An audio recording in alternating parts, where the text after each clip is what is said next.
ئەنجا ئەم لایەنە نەزەریە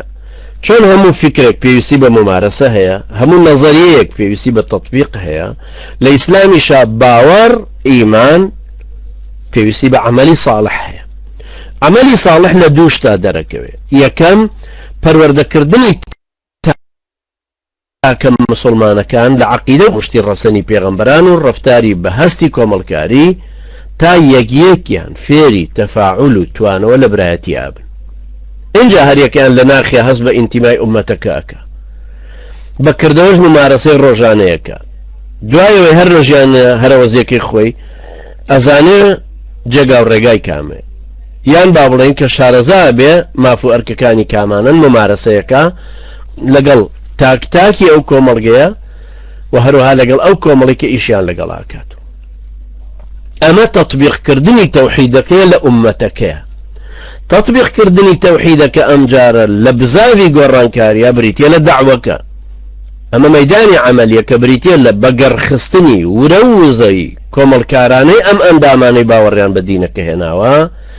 هەر یەک لەو بوارەدا کە تێدا پسپۆڕە لە بزاوی ئومەتەکەدا ئەمەش ئەو هاوچە بزاوی ئومەتەکە بە دینەکەی بۆ بریکاری خوای گەورە لەسەر زەمین کە بێتە دی کە بە زاراوی قورئان پێوترە ئیستیخلاف کەوابوو ئەم دینە پێویستە برانی بەڕێز وا لێی تێبگەین ئەم دینە لایەنێکی عەقیدەیە لایەنێکی عیبادەتە لایەنێکی شەریعەتە تێگەیشتن لەم سێ مەیدانە یەک خواپەرستیان تیابێتە دی ئەمە تەوحیدەکەی ئەمە دینەکەی بەم تێگەیشتنە و بەم دینە پێویستە ئومەتەکەمان دروستکەین ئەم ئومەتە بەغەیری ئەم دینە دروست نابێ هەروەکو ئەی خوێنین ئەم دینەش پێویستە لەو ئومەتەیە دەرکەوێتەوە ئەم ئومەتە مسلمانە نەک ئەم ئومەتە ئیسلامیە جوگرافیایی کە پێوترێ لە ئەندۆنیسیا و تاکو جاکارت لە جاکارتاوە تاکو دارالبەیزا پێویست مەسمان لە ئومەتە موسلیمەکەیە کە ئەبێ بە تائیفەی مەنسوورە بێ بە تەلیعی مسلمانان و ناجیە و ئەمانەی کە وەصفی پێغەمبەری عەلەیهی سەڵاتو وسەلام بەسەرا تەطبیق بێ ئەبێ بە ئومەتە موسلیمەی کە سەیدنا ئیبراهیم باسی کردووە ئەمە نقطەیەکی جەوهەریە کە چۆن ئەم جارە ئەم تیۆریە لە خۆمانە تەطبیقەکەین با دایما وای تەخەیولکەین بڵێن ئەم کۆمەڵە خەڵکەی لێرە تەلەبەین ئێمە ئیسلامەتیەکەمان گرتووە ئەبێ قاڵ بینەوە لەوەی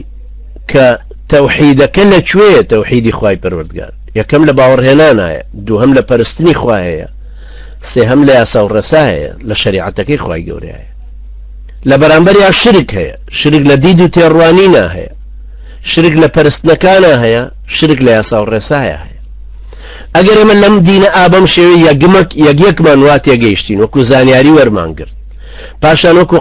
قەناعەتمان پێکرد ئەنجا تەفاعولمان لەگەڵا کرد ڕەفتار و ڕەوشتی یەکێکمانی گۆڕی بووین بە تاکی مسلمان تاکەکان لا وەلای خۆیان ئینەما وەلیکم الله وەڕەسوولوه والذین ئامەنوو دۆستایەتیمان برایەتیمان پشتیوانیمان لایەنگری یەکتری کردمان وردە وردە وەکو ئەندامی لێدێ نەک ئەندامی حیزبی ئەندامی ئومەتی مسلمانمان لێدێ کەوابوو ئەمە یەکەمین هەنگاوی چەسپاندنی دینەکەیە لە خەڵکەکەیە ئەم کۆمەڵە خەڵکە دیندارە ئەم دینیان وا هەڵگرتووە ئێستا دوو ڕوکنمان بۆ دروست بوو دین و ئومەت ئەنجا ئەم ئومەتە بزاوێ دروست دەکە حرەکەتێ دروست دەکە حرەکەتەکەی دینیە حرەکەتەکەی ئومەتیە یعنی جەماعیە ئەم سێ گۆشەی هیوادارم لای خۆتانەوە ڕەسمیکەن ئەو برانی کە کتێبەکان لانیەتوان ڕەسمیکەن ئەم سێ گۆشەی دووەمە کە ڕەمزی پەیمانگاکەشمانە دین ئومەت بانگەواز دین لە گۆشەی سەرەوە بنووسە و سەهمەکە بە دینەکە دروستە بێ ئەم ئومەتەش دینەکەی هەڵگرتووە پاشان ئەم ئومەتە بانگەوازێ دروستەکە لە ناو کۆمەڵگەکە بۆ گۆڕانکاری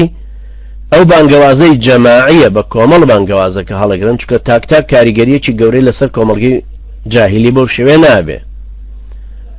پاشان ئەم بانگەوازە دینیە دینەکەش لەم بانگەوازەیە عکس بۆتەوە دەرکەوتو بۆیە خەڵک سقەی پێکردوین ئەمە نقطەیەکی جەوهەری بوو برانی بەڕێزم